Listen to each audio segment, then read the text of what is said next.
Daniel 1. La 3e année du règne de Jéhojakim, roi de Juda, Nebuchadnezzar, roi de Babylone, vint contre Jérusalem et l'assiégea.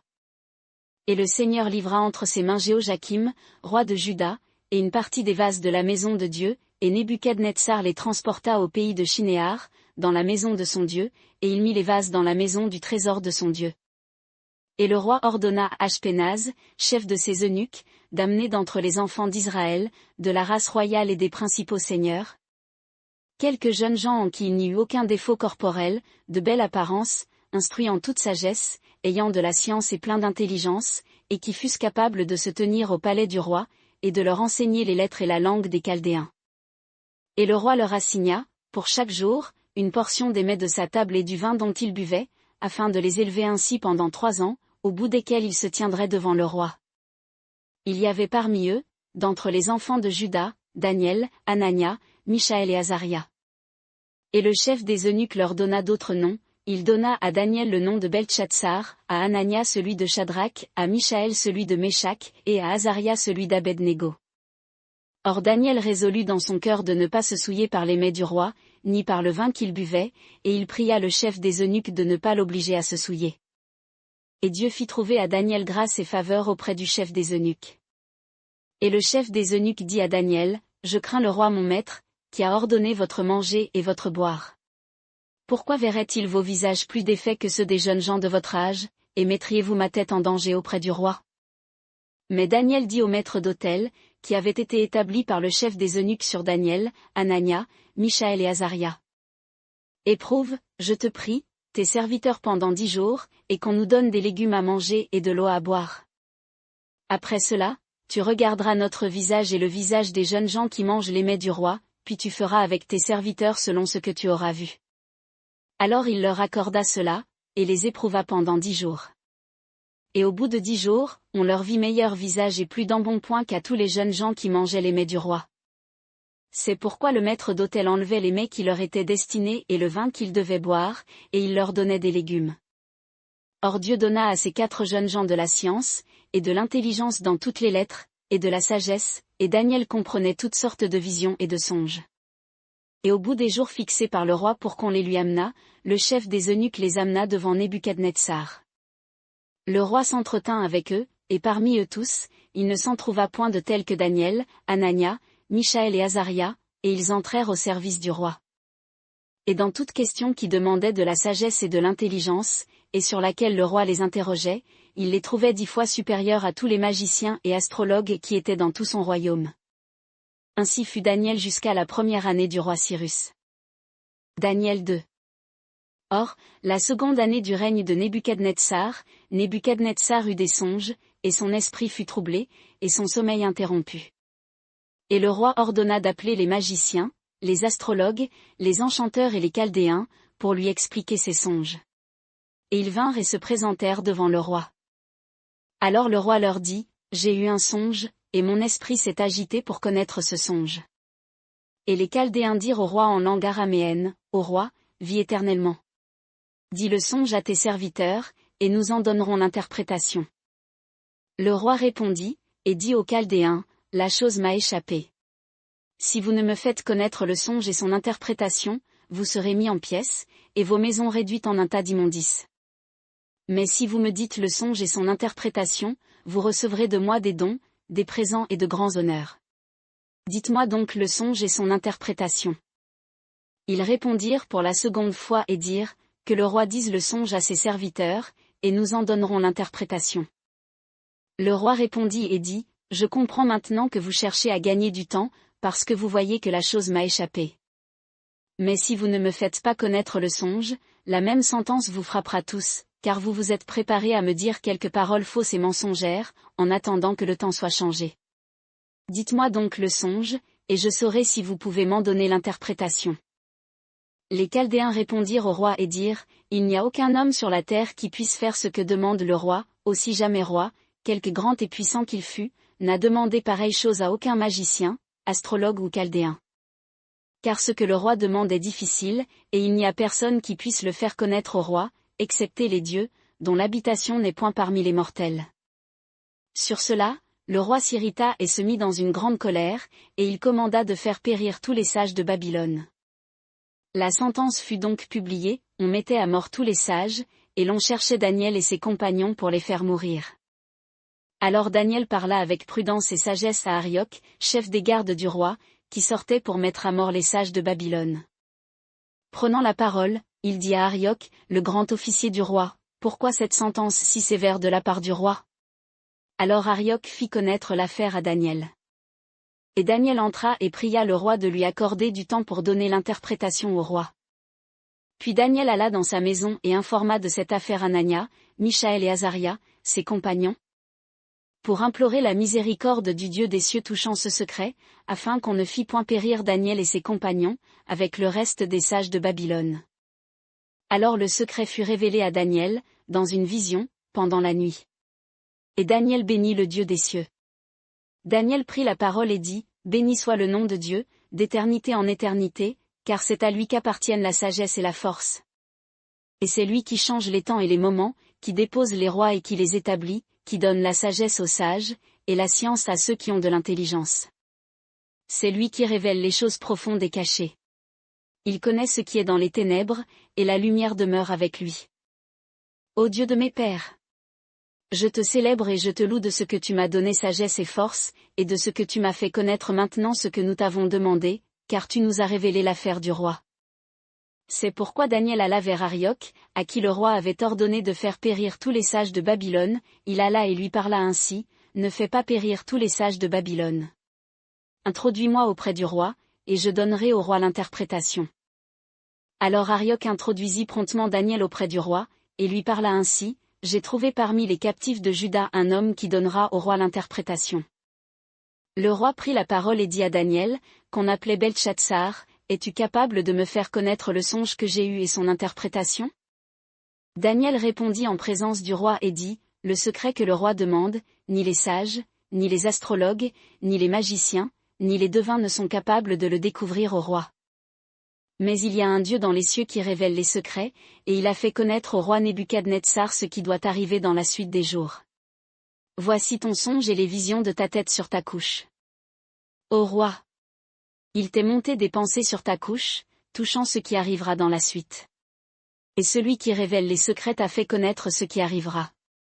Et ce secret m'a été révélé, non qu'il y ait eu en moi plus de sagesse qu'en aucun des vivants, mais pour que l'interprétation en soit donnée au roi, et que tu connaisses les pensées de ton cœur. Ô roi!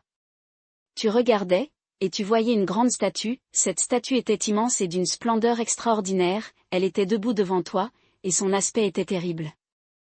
La tête de la statue était d'or fin, sa poitrine et ses bras étaient d'argent, son ventre et ses hanches étaient d'airain. Ses jambes étaient de fer, et ses pieds, en partie de fer et en partie d'argile. Tu regardais, jusqu'à ce qu'une pierre fût détachée sans le secours d'aucune main et frappa la statue dans ses pieds, qui étaient de fer et d'argile, et les brisa. Alors le fer, l'argile, l'airain, l'argent et l'or furent brisés ensemble, et devinrent comme la balle de l'air en été, et le vent les emporta, et il ne s'en trouva plus de vestiges, mais la pierre qui avait frappé la statue devint une grande montagne et remplit toute la terre. C'est là le songe, et nous en donnerons l'interprétation devant le roi. Toi, ô roi! Tu es le roi des rois, auquel le Dieu des cieux a donné le règne, la puissance, la force et la gloire. Il a remis entre tes mains les enfants des hommes, les bêtes des champs et les oiseaux du ciel, en quelque lieu qu'il habite, et il t'a fait dominer sur eux tous, c'est toi qui es la tête d'or.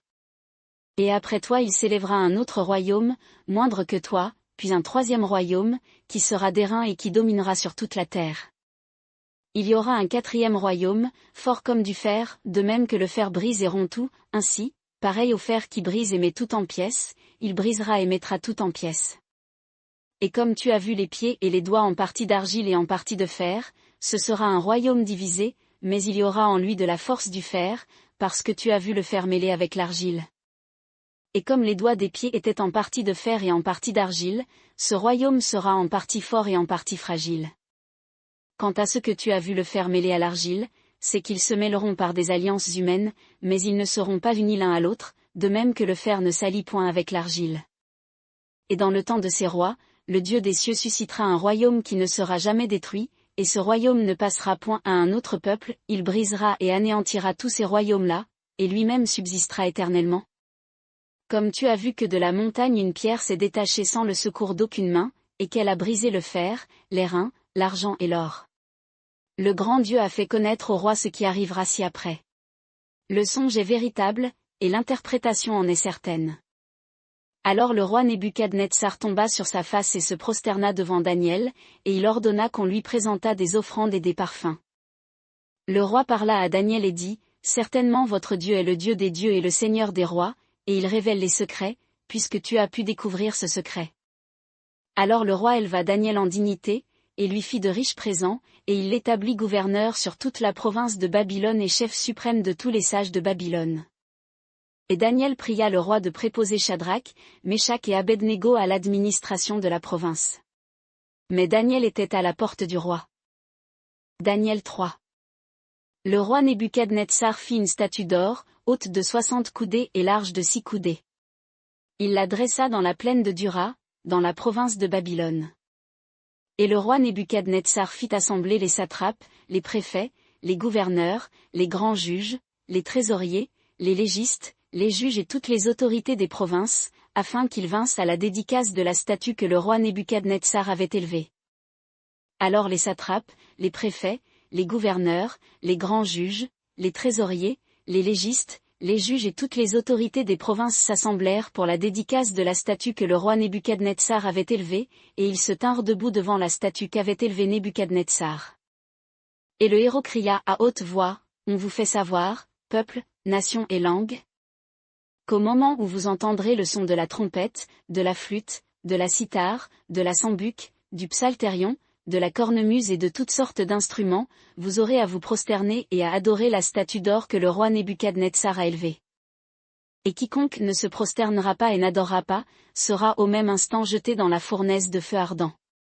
C'est pourquoi, au moment même où tous les peuples entendirent le son de la trompette, de la flûte, de la cithare, de la sambuc, du psalterion et de toutes sortes d'instruments, ils se prosternèrent tous, peuple, nation et langue, et adorèrent la statue d'or que le roi Nebuchadnezzar avait élevée. À cette occasion, et dans le même temps, des hommes chaldéens s'approchèrent et accusèrent les Juifs. Ils prirent la parole, et dirent au roi Nebuchadnezzar. Ô roi! Vis éternellement. Toi, ô roi!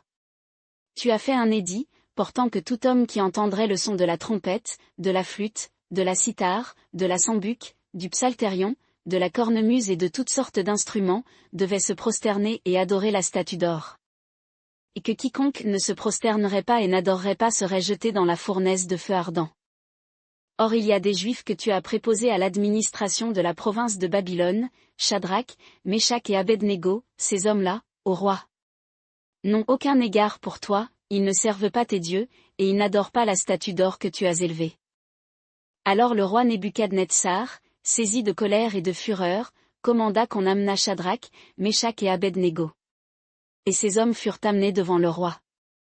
Le roi Nebuchadnezzar prenant la parole, leur dit, « Est-ce à dessein, Shadrach, Meshach et Abednego, que vous ne servez pas mes dieux et que vous n'adorez pas la statue d'or que j'ai élevée?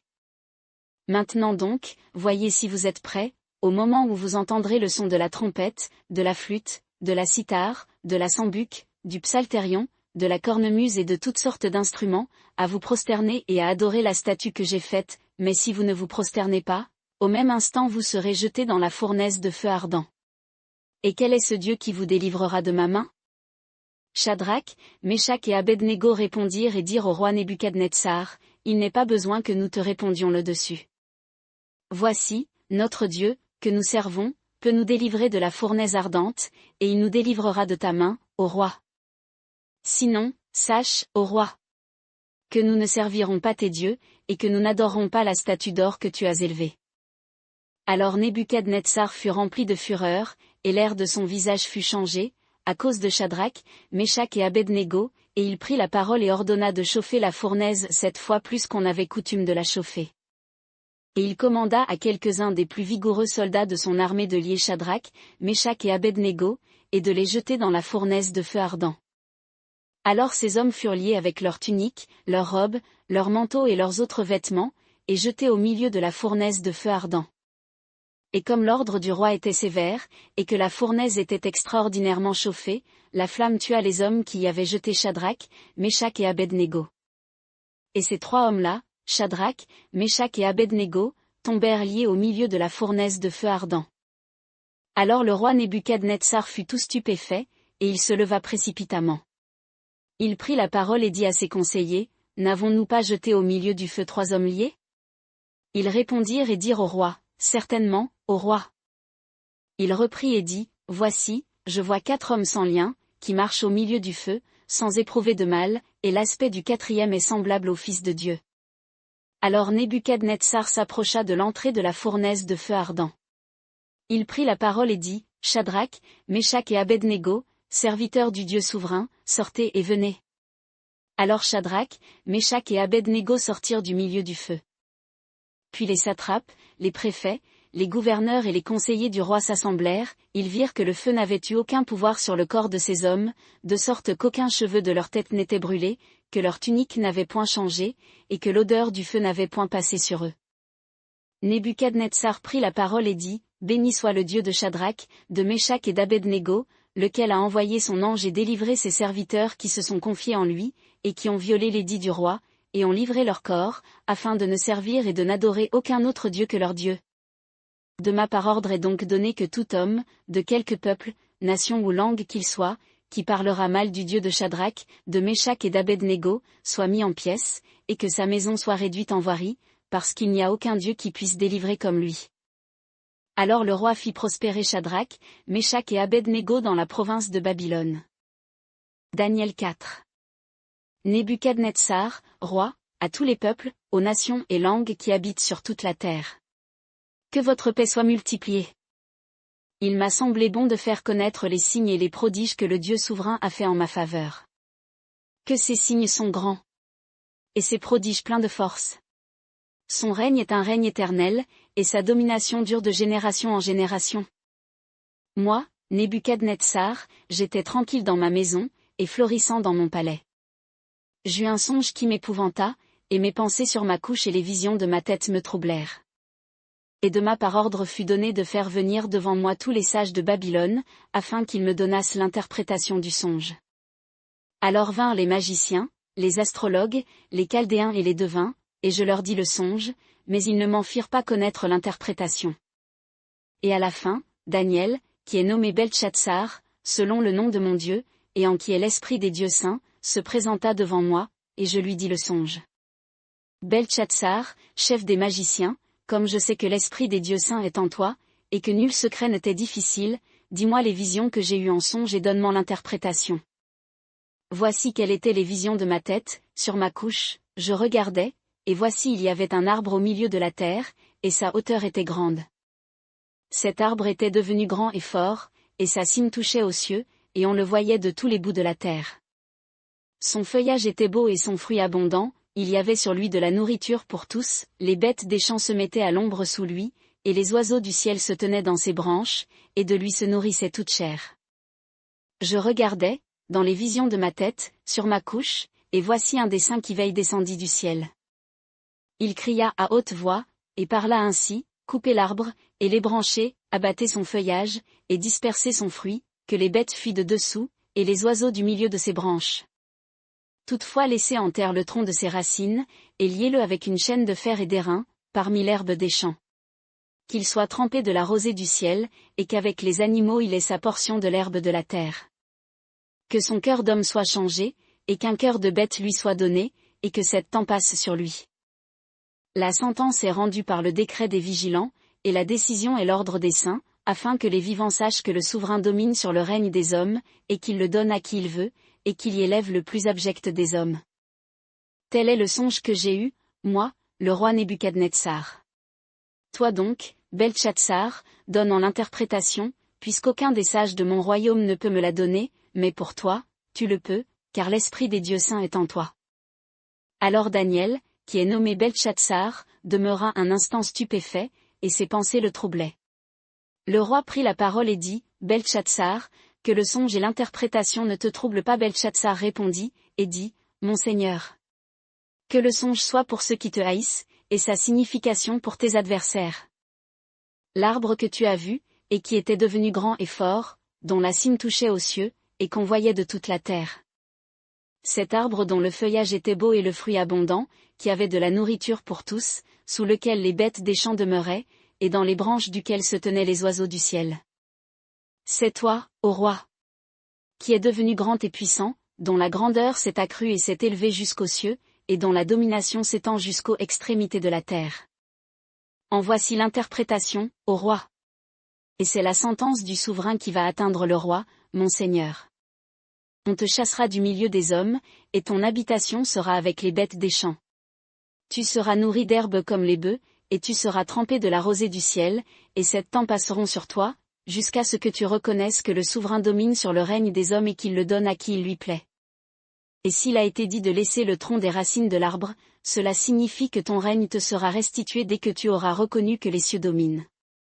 C'est pourquoi, ô roi, agrée mon conseil, et mets un terme à tes péchés par la justice, et à tes iniquités par la miséricorde envers les pauvres, si ta prospérité doit se prolonger. Toutes ces choses arrivèrent au roi Nebuchadnezzar. Au bout de 12 mois, comme il se promenait sur le palais royal de Babylone. La parole était encore dans la bouche du roi, qu'une voix descendit du ciel, « Roi Nebuchadnezzar, on t'annonce que ta royauté va être ôtée. On te chassera du milieu des hommes, et ton habitation sera avec les bêtes des champs. Tu seras nourri d'herbes comme les bœufs, et 7 temps passeront sur toi, jusqu'à ce que tu reconnaisses que le souverain domine sur le règne des hommes, et qu'il le donne à qui il lui plaît. » Au même instant la parole s'accomplit sur Nebuchadnezzar, il fut chassé du milieu des hommes, et il mangea l'herbe comme les bœufs, son corps fut trempé de la rosée du ciel, jusqu'à ce que ses cheveux crussent comme les plumes de l'aigle, et ses ongles comme ceux des oiseaux. Mais à la fin de ces jours-là, moi, Nebuchadnezzar, je levai les yeux vers le ciel, le sens me revint, et je bénis le souverain, et je magnifiai, et j'honorai celui qui vit éternellement, dont la puissance est une puissance éternelle, dont le règne dure de génération en génération. Devant lui tous les habitants de la terre sont estimés néants, il fait ce qu'il lui plaît, tant de l'armée des cieux que des habitants de la terre, et il n'y a personne qui puisse arrêter sa main et lui dire, « Que fais-tu » En ce temps-là, le sens me revint, la gloire de mon royaume, ma majesté et ma splendeur me furent rendues, mes conseillers et mes grands me redemandèrent, je fus rétabli dans mon royaume, et une plus grande puissance me fut donnée. Maintenant, moi, Nebuchadnezzar, je loue, j'exalte et je glorifie le roi des cieux, dont toutes les œuvres sont véritables, et les voies justes, et qui peut abaisser ceux qui marchent avec orgueil. Daniel 5. Le roi Belshazzar donna un grand festin à ses 1000 grands seigneurs, et en présence de ces 1000 il but du vin. Belshazzar, animé par le goût du vin, ordonna qu'on apportât les vases d'or et d'argent que Nebuchadnezzar, son père, avait enlevés du temple de Jérusalem, afin que le roi et ses grands, ses femmes et ses concubines y bussent. Alors on apporta les vases d'or qui avaient été enlevés du temple, de la maison de Dieu, à Jérusalem, et le roi et ses grands, ses femmes et ses concubines y burent. Ils burent du vin et ils louèrent les dieux d'or et d'argent, d'airain, de fer, de bois et de pierre. À ce moment-là, on vit sortir les doigts d'une main d'homme, et ils écrivaient vis-à-vis du lampadaire, sur l'enduit de la muraille du palais royal, et le roi vit cette partie de main qui écrivait. Alors le roi changea d'attitude, et ses pensées le troublèrent, les jointures de ses reins se relâchèrent, et ses genoux se heurtèrent l'un contre l'autre. Le roi cria avec force qu'on fit venir les astrologues, les chaldéens et les devins. Le roi prit la parole et dit aux sages de Babylone, « Quiconque lira cette écriture et m'en donnera l'interprétation sera revêtu de pourpre, il aura un collier d'or à son cou, et sera le 3e dans le gouvernement du royaume. » Alors les sages du roi entrèrent, mais ils ne purent lire l'écriture, ni en donner au roi l'interprétation. De sorte que le roi Belshazzar fut fort troublé, son allure changea et ses grands furent consternés.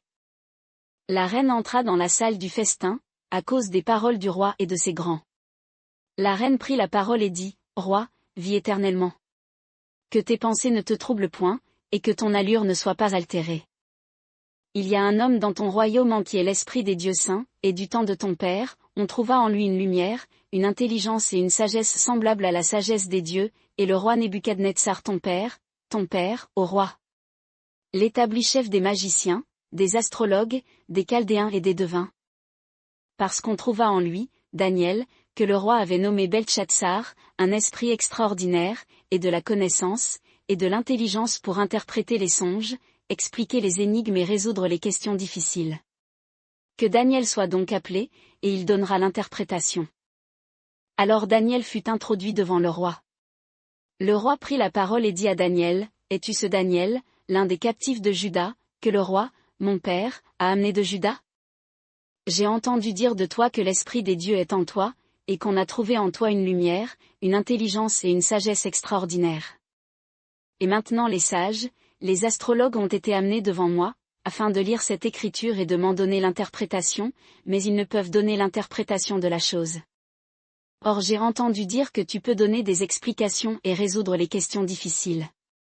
Si donc tu peux lire cette écriture et m'en donner l'interprétation, tu seras revêtu de pourpre et tu porteras un collier d'or à ton cou, et tu seras le troisième dans le gouvernement du royaume. » Alors Daniel répondit, et dit devant le roi, « Que tes dons te demeurent, et fais à un autre tes présents, toutefois je lirai l'écriture au roi, et je lui en donnerai l'interprétation. » Ô roi!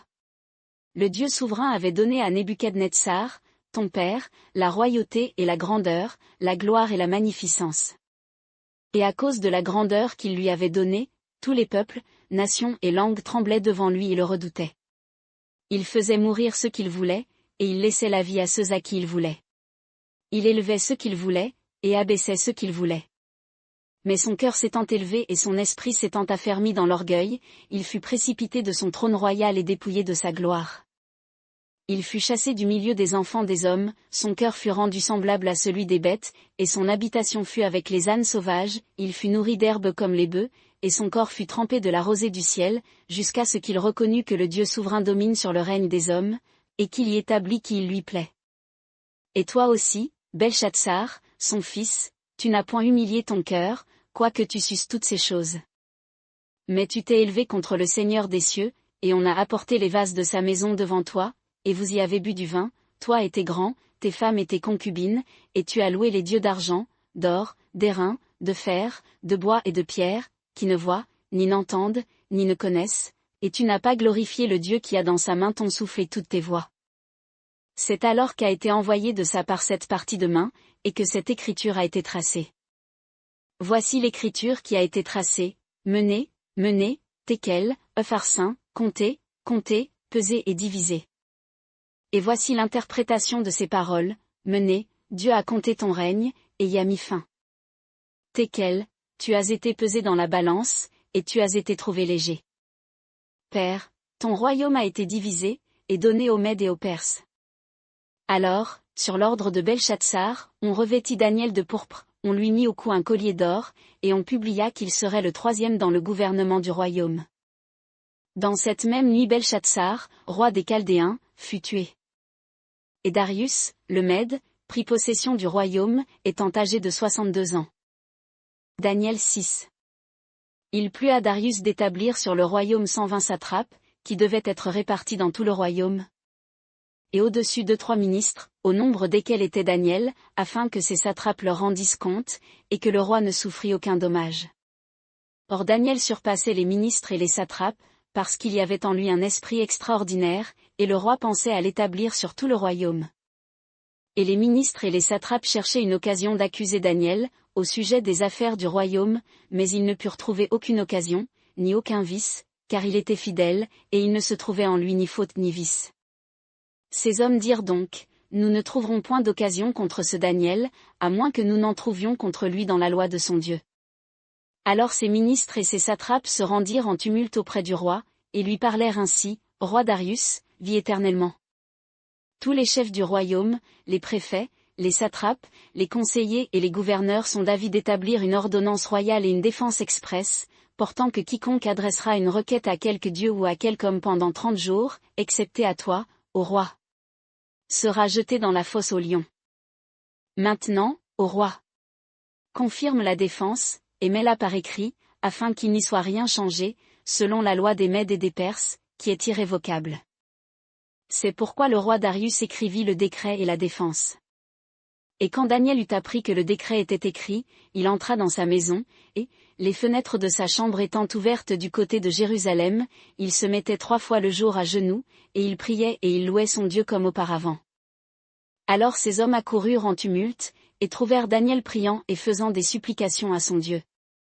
Puis ils s'approchèrent du roi, et lui dirent au sujet de la défense royale, « N'as-tu pas rendu par écrit une défense, portant que tout homme qui adresserait une requête à quelque dieu ou à quelque homme pendant 30 jours, excepté à toi, ô roi, serait jeté dans la fosse aux lions ?» Le roi répondit et dit, « La chose est certaine, selon la loi des Mèdes et des Perses, qui est irrévocable. » Alors ils répondirent et dirent au roi, « Daniel, qui est l'un des captifs de Juda, n'a eu aucun égard pour toi, ô roi. Ni pour la défense que tu as écrite, mais 3 fois le jour il fait sa prière à son Dieu. » Le roi, ayant entendu cela, en eut un grand déplaisir, il prit à cœur de délivrer Daniel, et jusqu'au coucher du soleil il travailla à le sauver. Mais ces hommes se rendirent en tumulte vers le roi et lui dirent, « Sache, ô roi, que c'est la loi des Mèdes et des Perses que toute défense ou tout décret confirmé par le roi ne se doit point changer. » Alors le roi commanda qu'on amenât Daniel, et qu'on le jetât dans la fosse aux lions. Le roi prit la parole, et dit à Daniel, « Puisse ton Dieu, que tu sers sans cesse, te délivrer lui-même. » Et on apporta une pierre qui fut mise sur l'ouverture de la fosse, et le roi la scella de son anneau et de l'anneau de ses grands, afin que rien ne fût changé à l'égard de Daniel. Alors le roi rentra dans son palais, et il passa la nuit sans manger, il ne fit point venir de femme auprès de lui, et il ne put point dormir. Puis le roi se leva avec l'aurore, au point du jour, et alla en toute hâte à la fosse aux lions. Et comme il approchait de la fosse, il appela Daniel d'une voix triste. Le roi prit la parole, et dit à Daniel, « Daniel, serviteur du Dieu vivant, ton Dieu, que tu sers sans cesse, a-t-il pu te délivrer des lions ?» Alors Daniel dit au roi, « Ô roi, vis éternellement. Mon Dieu a envoyé son ange, il a fermé la gueule des lions, et ils ne m'ont fait aucun mal, parce que j'ai été trouvé innocent devant lui, et devant toi aussi, ô roi, je n'ai commis aucun mal. » Alors le roi fut extrêmement réjoui, et il commanda qu'on retirât Daniel de la fosse. Daniel fut retiré de la fosse, et on ne trouva sur lui aucune blessure, parce qu'il avait cru en son Dieu. Et sur l'ordre du roi, ces hommes qui avaient accusé Daniel furent amenés et jetés dans la fosse aux lions, eux, leurs enfants et leurs femmes, mais avant qu'ils eussent atteint le sol de la fosse, les lions les saisirent et brisèrent tous leurs os. Alors le roi Darius écrivit à tous les peuples, nations et langues, qui habitent sur toute la terre, que votre paix soit multipliée. De par moi il est ordonné que dans toute l'étendue de mon royaume on ait de la crainte et de la frayeur devant le Dieu de Daniel. Car c'est le Dieu vivant, et il demeure éternellement, son royaume ne sera point détruit, et sa domination durera jusqu'à la fin. Il sauve et il délivre, il fait des signes et des prodiges dans les cieux et sur la terre, c'est lui qui a délivré Daniel de la griffe des lions. Et ce Daniel prospéra sous le règne de Darius, et sous le règne de Cyrus, roi de Perse. Daniel 7. La première année de Belchatsar, roi de Babylone, Daniel, étant sur sa couche, eut un songe et des visions en sa tête. Puis il écrivit le songe, il en dit le sommaire. Daniel prit la parole, et dit, « Je regardais, dans ma vision, pendant la nuit, et voici, les 4 vents des cieux se levèrent avec impétuosité sur la grande mer. Et 4 grandes bêtes montèrent de la mer, différentes l'une de l'autre. La première était comme un lion, et avait des ailes d'aigle, je regardais jusqu'au moment où ses ailes furent arrachées, et où elle fut élevée de terre, et dressée sur ses pieds comme un homme, et où un cœur d'homme lui fut donné. Et voici, une seconde bête semblable à un ours, elle se tenait sur un côté, et avait 3 côtes dans sa gueule, entre les dents, et on lui disait, lève-toi, mange beaucoup de chair. Après cela, je regardais et voici, une autre était semblable à un léopard, et avait sur le dos 4 ailes d'oiseau, cette bête avait 4 têtes, et la domination lui fut donnée. Après cela, je regardais dans mes visions de la nuit, et voici, une 4e bête, terrible, épouvantable et extraordinairement forte. Elle avait de grandes dents de fer, elle mangeait, elle brisait et foulait aux pieds ce qui restait, elle était différente de toutes les bêtes qui l'avaient précédée, et elle avait 10 cornes. Je considérais les cornes, et voici, une autre petite corne sortit du milieu d'elle, et 3 des premières cornes furent arrachées devant elle. Et voici, cette corne avait des yeux comme des yeux d'homme, et une bouche qui proférait de grandes choses. Je regardai, jusqu'à ce que des trônes furent placés, et que l'ancien des jours s'assit. Son vêtement était blanc comme la neige, et les cheveux de sa tête étaient comme de la laine pure. Son trône était comme des flammes de feu, ses roues, comme un feu ardent. Un fleuve de feu sortait et se répandait de devant lui. 1000 milliers le servaient, et 10 000 millions se tenaient devant lui. Le jugement se tint, et les livres furent ouverts. Je regardais alors, à cause du bruit des paroles orgueilleuses que la corne proférait, je regardais jusqu'à ce que la bête fût tuée et que son corps périt, et qu'elle fût livrée au feu pour être brûlée. Quant aux autres bêtes, la domination leur fut aussi ôtée, quoiqu'une prolongation de vie leur eût été accordée jusqu'à un temps déterminé. Je regardais, dans ces visions de la nuit, et je vis comme le Fils d'Homme qui venait sur les nuées des cieux, et il vint jusqu'à l'Ancien des jours, et on le fit approcher de lui. Et on lui donna la domination, la gloire et le règne, et tous les peuples, nations et langues le servirent. Sa domination est une domination éternelle qui ne passera point, et son règne ne sera point détruit. Mon esprit à moi, Daniel, fut troublé au-dedans de moi, et les visions de ma tête m'effrayèrent. Je m'approchai de l'un des assistants, et je lui demandai la vérité sur toutes ces choses. Et il me parla et m'en donna l'interprétation. Ces 4 grandes bêtes sont 4 rois qui s'élèveront de la terre. Mais les saints du souverain recevront le royaume éternellement, et jusqu'au siècle des siècles. Alors je voulus savoir la vérité touchant la 4e bête, qui était différente de toutes les autres et extraordinairement terrible, dont les dents étaient de fer et les ongles d'airain, qui mangeait, brisait et foulait aux pieds ce qui restait. Et touchant les 10 cornes qui étaient sur sa tête, et touchant l'autre corne qui était sortie et devant laquelle 3 étaient tombés, cette corne qui avait des yeux et une bouche qui proférait de grandes choses, et qui avait une plus grande apparence que les autres. Je regardais comment cette corne faisait la guerre aux saints, et prévalait sur eux.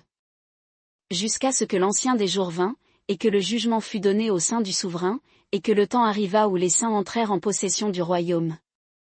Il me parla ainsi, la 4e bête est un 4e royaume qui existera sur la terre, qui sera différent de tous les royaumes, et qui dévorera toute la terre, et la foulera et la brisera. Les 10 cornes, ce sont 10 rois qui s'élèveront de ce royaume. Et un autre s'élèvera après eux, qui sera différent des premiers et il abaissera 3 rois.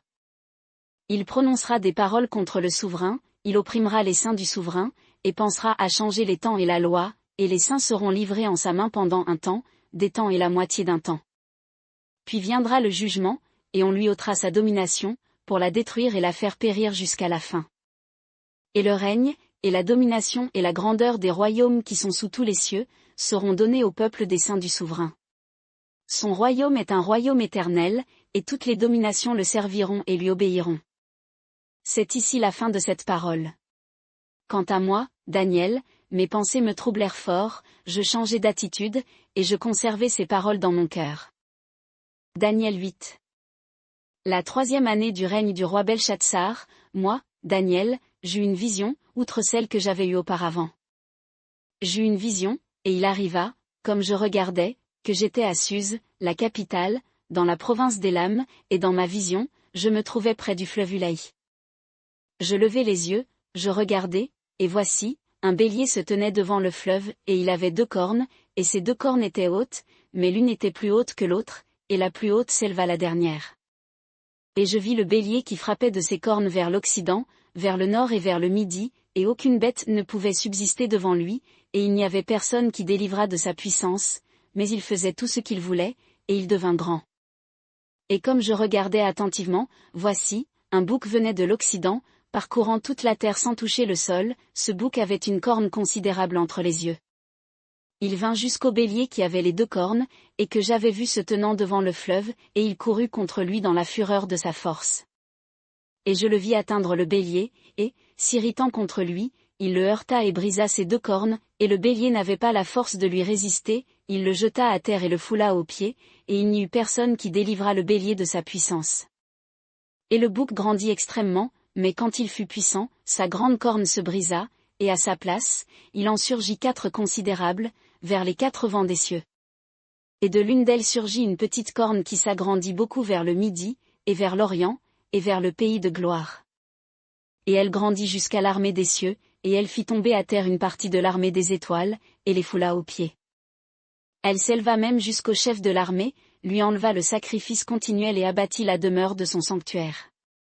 Et l'armée fut livrée avec le sacrifice continuel, à cause du péché, et la corne jeta la vérité par terre, et elle agit et prospéra. Et j'entendis parler un saint, et un autre saint dit à celui qui parlait, jusqu'à quand durera la vision du sacrifice continuel et du péché qui cause la désolation, qui livre le sanctuaire et l'armée pour être foulés aux pieds? Et il me dit, jusqu'à 2300 soirs et matins, puis le sanctuaire sera purifié. Pendant que moi, Daniel, je regardais la vision et que je cherchais à la comprendre, voici, quelqu'un qui avait l'apparence d'un homme se tint devant moi. Et j'entendis la voix d'un homme au milieu du fleuve Ulaï, il cria et dit, Gabriel, explique-lui la vision. Et il vint près du lieu où je me tenais, et, à sa venue, je fus épouvanté et je tombai sur ma face, et il me dit, comprends, fils de l'homme, car la vision est pour le temps de la fin. Et comme il me parlait, je m'assoupis la face contre terre, mais il me toucha et me fit tenir debout à la place où j'étais. Et il dit, voici, je vais t'apprendre ce qui arrivera au dernier temps de la colère, car il y a un temps marqué pour la fin. Le bélier que tu as vu, qui avait 2 cornes, ce sont les rois des Mèdes et des Perses. Et le bouc velu, c'est le roi de Javan, et la grande corne entre ses yeux, c'est le premier roi. Et cette corne s'étant brisée, les 4 cornes qui se sont élevées à sa place sont 4 rois qui s'élèveront de cette nation, mais ils n'auront pas sa force. Et à la fin de leur règne, quand les pécheurs auront comblé la mesure, il s'élèvera un roi au visage audacieux et habile en prétention. Sa puissance s'accroîtra, mais non pas par sa propre force. Il fera des ravages extraordinaires, il réussira dans ses entreprises, il détruira les puissants et le peuple des saints. Et par son habileté, il fera réussir la fraude dans sa main. Il s'enorgueillira dans son cœur, et à l'improviste il fera périr beaucoup de gens, il s'élèvera contre le prince des princes, mais il sera brisé sans le secours d'aucune main. La vision des soirs et des matins, qui a été dite, est véritable. Mais toi, scelle la vision, car elle se rapporte à un temps éloigné. Et moi, Daniel, je tombai en défaillance et fus malade pendant quelques jours, puis je me levai et fis les affaires du roi.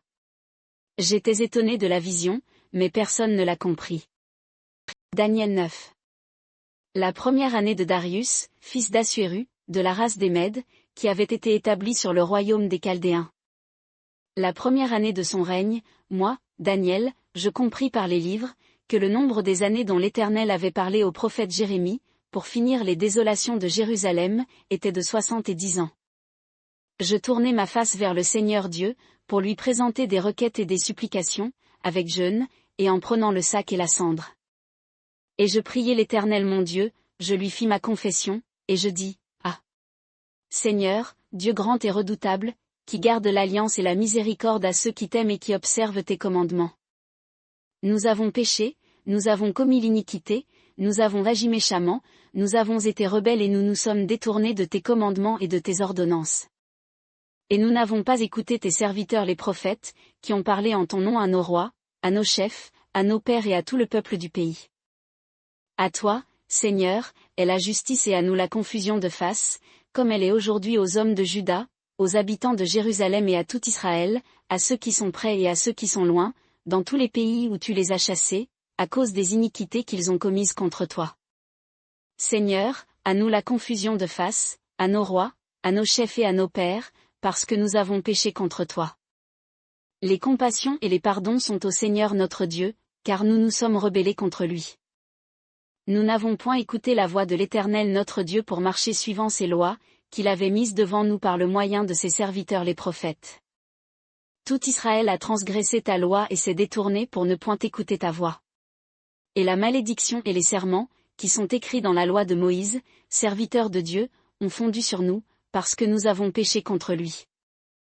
Il a accompli les paroles qu'il avait prononcées contre nous et contre les chefs qui nous ont gouvernés, il a fait venir sur nous un grand mal, tel qu'il n'en est point arrivé sous les cieux, de semblable à celui qui est arrivé à Jérusalem.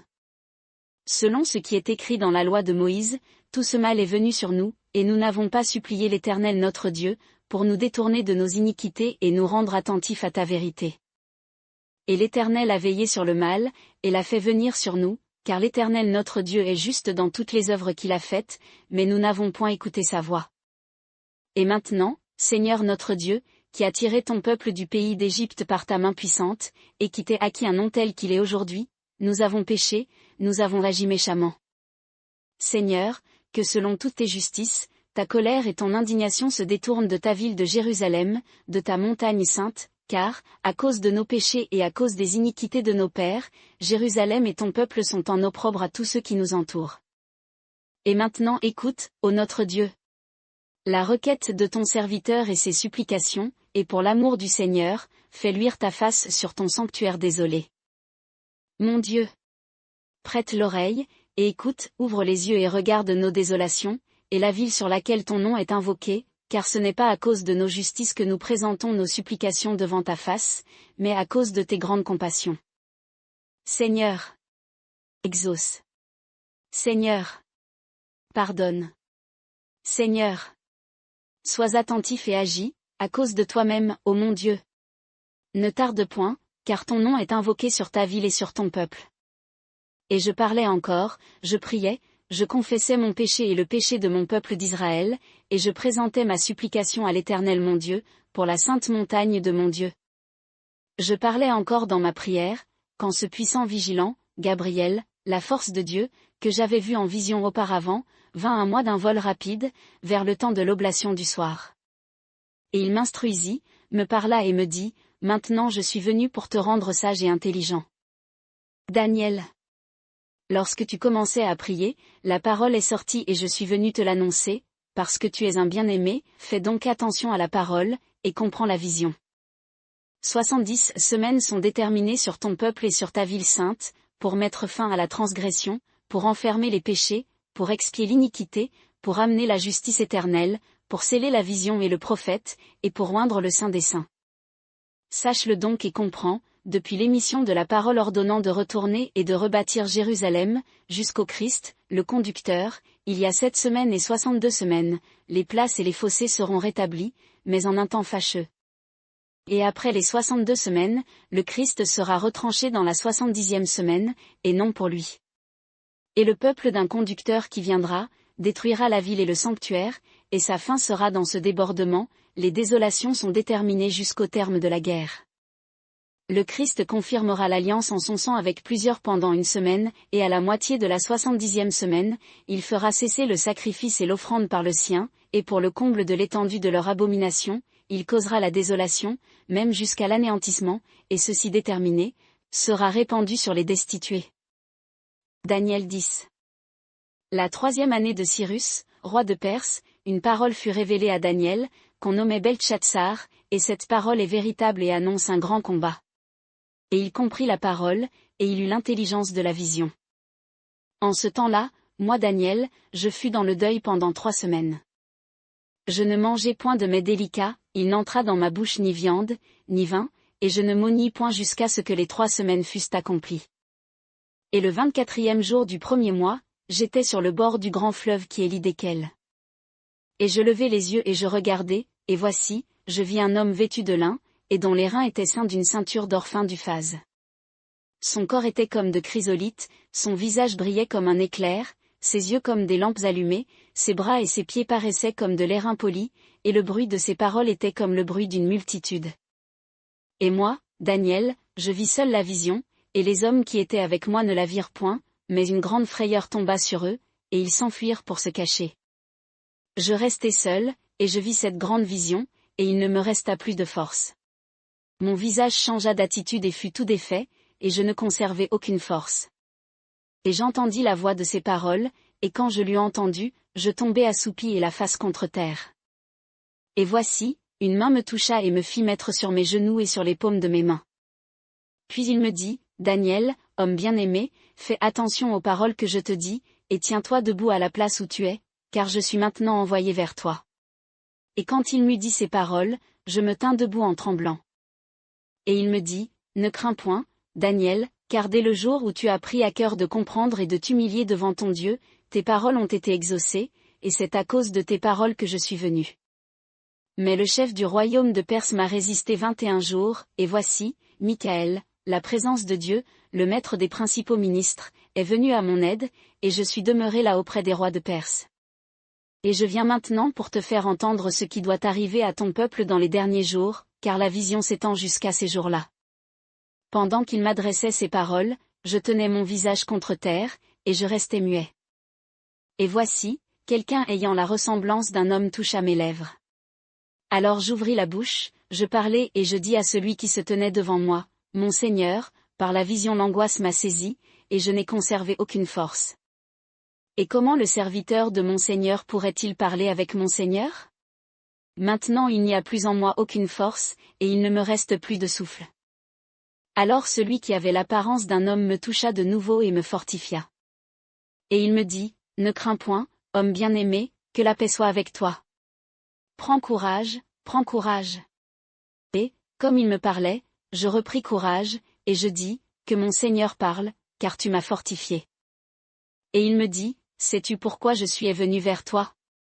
Et maintenant je m'en retourne pour combattre le chef de Perse, et quand je serai parti, voici, le chef de Javan viendra.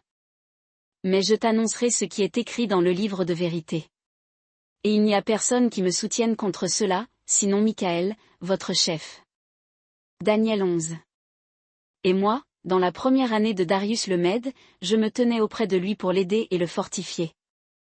Maintenant je t'annoncerai la vérité, voici, il y aura encore 3 rois en Perse, puis le 4e possédera de plus grandes richesses que tous les autres, et quand il sera devenu fort par ses richesses, il soulèvera tout contre le royaume de Javan.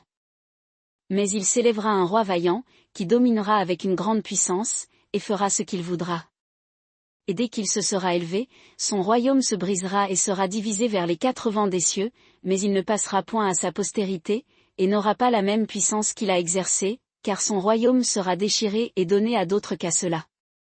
Et le roi du Midi deviendra fort, mais l'un de ses chefs deviendra plus fort que lui et dominera, et sa domination sera une grande domination.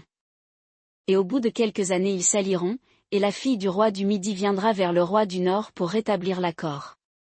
Mais elle ne conservera pas la force du bras, et son bras ne subsistera point, et elle sera livrée, elle et ceux qui l'auront amenée, avec son père et celui qui l'aura soutenu dans ces temps-là.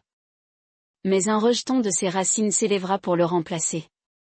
Il viendra à l'armée, il entrera dans les forteresses du roi du Nord, il agira contre eux, et il sera puissant. Et même il transportera en Égypte leurs dieux, avec leurs images de fonte et avec leurs vases précieux d'or et d'argent, puis il se tiendra pendant quelques années éloigné du roi du Nord. Celui-ci marchera contre le royaume du Midi, et il retournera dans son pays. Mais ses fils entreront en guerre et rassembleront une grande multitude de troupes, l'un d'eux s'avancera et se répandra comme un torrent, il passera et reviendra, et il portera la guerre jusqu'à la forteresse du roi du Midi. Et le roi du Midi sera irrité, il sortira et combattra contre lui, contre le roi du Nord.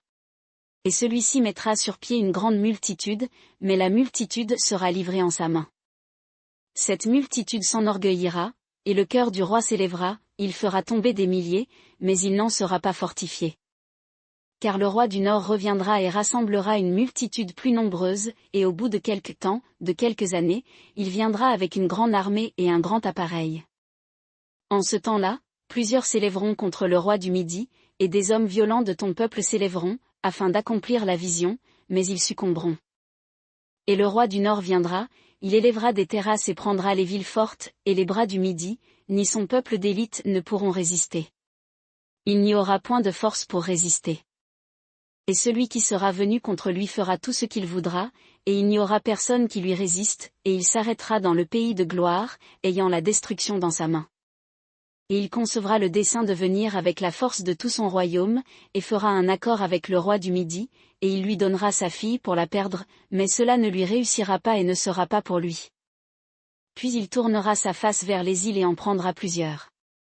Mais un capitaine mettra fin à l'opprobre qui lui attirait, il fera retomber sur lui son opprobre.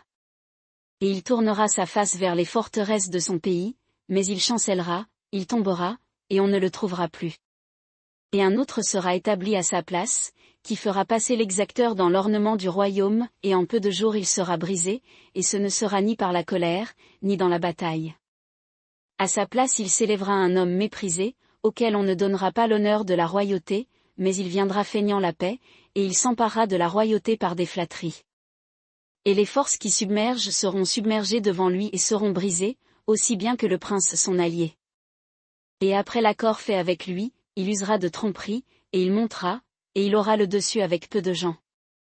Il viendra à l'improviste dans les lieux les plus fertiles de la province, et il fera ce que n'avaient pas fait ses pères, ni les pères de ses pères, il leur distribuera le butin, les dépouilles et les richesses, et il formera des desseins contre les forteresses, et cela pour un temps.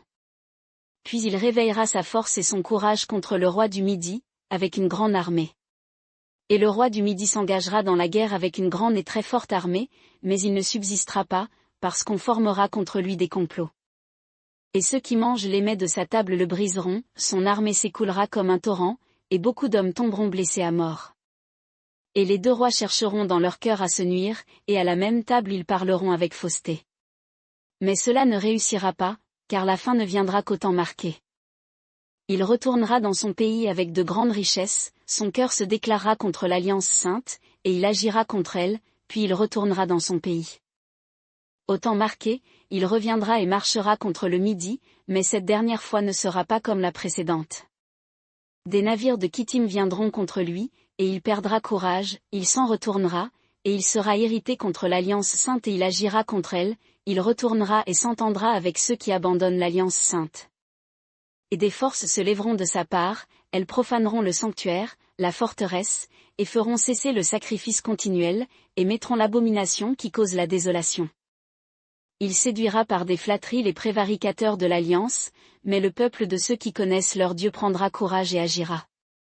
Et ceux du peuple qui seront intelligents en instruiront plusieurs, mais il y en aura qui tomberont par l'épée et par la flamme, par la captivité et par le pillage, pendant un certain temps. Et lorsqu'ils seront renversés, ils seront un peu secourus, et plusieurs se joindront à eux par hypocrisie. Et parmi les intelligents, quelques-uns seront renversés, afin qu'il y en ait qui soient éprouvés, purifiés et blanchis, jusqu'au temps de la fin, car elle ne viendra qu'au temps marqué. Un roi fera tout ce qu'il voudra, et il s'enorgueillira et s'élèvera au-dessus de tout Dieu, il proférera des choses étranges contre le Dieu des dieux, et il prospérera jusqu'à ce que la colère soit consommée, car ce qui est décrété sera exécuté. Il n'aura égard ni au Dieu de ses pères, ni au désir des femmes, il n'aura égard à aucun Dieu, car il s'élèvera au-dessus de tout. Mais, à la place, il honorera le Dieu des forteresses. Il honorera avec de l'or, de l'argent, des pierres précieuses et avec les choses les plus désirables, un Dieu que n'ont pas connu ses pères. Et il agira ainsi dans les remparts des forteresses avec un Dieu étranger, à ceux qui le reconnaîtront, il multipliera la gloire, il les fera dominer sur plusieurs et leur partagera le pays en récompense.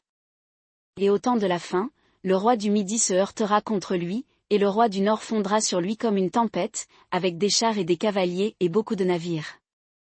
Il entrera dans les terres, se répandra comme un torrent et passera. Il entrera dans le pays de gloire, et plusieurs pays succomberont, mais ceux-ci échapperont de sa main, Édom et Moab et les principaux des enfants d'Ammon. Il étendra sa main sur les pays, et le pays d'Égypte n'échappera point. Il se rendra maître des trésors d'or et d'argent et de toutes les choses précieuses de l'Égypte. Les Libyens et les Éthiopiens seront à sa suite. Mais des nouvelles de l'Orient et du Nord viendront le troubler, et il sortira avec une grande fureur pour détruire et exterminer beaucoup de gens. Il dressera les tentes de son palais entre les mers, vers la montagne glorieuse et sainte. Puis il viendra à sa fin, et personne ne lui donnera de secours. Daniel 12. En ce temps-là, se lèvera Michaël, le souverain maître, qui tient ferme pour les enfants de ton peuple, et ce sera un temps de détresse tel qu'il n'y en a point eu depuis qu'il existe des nations, jusqu'à ce temps-là. En ce temps-là, ton peuple échappera, savoir quiconque sera trouvé inscrit dans le livre. Et plusieurs de ceux qui dorment dans la poussière de la terre se réveilleront, les uns pour la vie éternelle, les autres pour l'opprobre et une honte éternelle. Ceux qui auront été intelligents brilleront comme la splendeur de l'étendue, et ceux qui en auront amené plusieurs à la justice brilleront comme des étoiles, à toujours et à perpétuité. Et toi, Daniel, cache ces paroles et scelle ce livre jusqu'au temps de la fin. Plusieurs le parcourront et sa connaissance augmentera. Et moi, Daniel, je regardai, et voici, deux autres hommes se tenaient debout, l'un en deçà du bord du fleuve, l'autre au-delà du bord du fleuve. Et on dit à l'homme vêtu de lin, qui était au-dessus des eaux du fleuve, quand sera la fin de ces merveilles? Et j'entendis l'homme vêtu de lin, qui était au-dessus des eaux du fleuve, il leva sa main droite et sa main gauche vers les cieux, et il jura par celui qui vit éternellement que ce sera pour un temps, des temps et la moitié d'un temps, et que quand il aura achevé de briser la force du peuple saint toutes ces choses seront accomplies. Et moi j'entendis, mais je ne compris pas. Et je dis, mon Seigneur, quelle sera l'issue de ces choses? Et il dit, va, Daniel, car ses paroles sont cachées et scellées jusqu'au temps de la fin. Plusieurs seront purifiés, blanchis et éprouvés, mais les méchants agiront avec méchanceté, et aucun des méchants ne comprendra, mais les intelligents comprendront. Et, depuis le temps où cessera le sacrifice continuel et où l'on mettra l'abomination de la désolation, il y aura 1290 jours. Heureux celui qui attendra, et qui atteindra jusqu'à 1335 jours. Mais toi, va à ta fin. Tu reposeras, et tu seras debout pour ton lot, à la fin des jours.